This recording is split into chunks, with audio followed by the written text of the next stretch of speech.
We arrived in France. A group of us were treated royally by the French left trade unions, and they put us on trains where the people working on trains treated us like we were honored guests, because it was unionized railways, and the French had closed the frontier, which they did intermittently, depending on the shift of balance of power in the cabinet. When I arrived, the frontier was closed, so they decided to take us by boat from Marseille to Barcelona. The boat never got there. It was torpedoed 50, 60 miles away from Barcelona. Fortunately, only about 2 miles from the beach. That's a whole interesting little story in itself, but it'll take up too much of your time. So, I swam into Spain, and after a day or two, I knew we would lose the war. I didn't know, I sensed we would lose the war. I saw Spanish equipment, I saw 1 or 2 of the airplanes. It didn't look good. I mentioned it to a few of my buddies, and I caught bloody fucking hell. I stopped talking about that. Why did I stay? I could have left, by the way. When we landed on shore, the President of Catalonia said, if you want to, you can go back right now.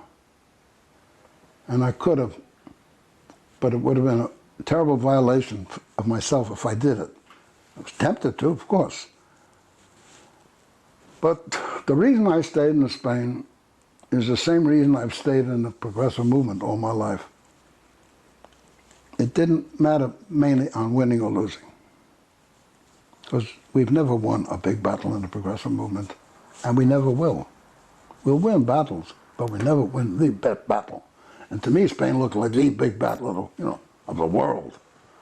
I stayed in it because the alternative was worse, and even showed itself in the course of battle.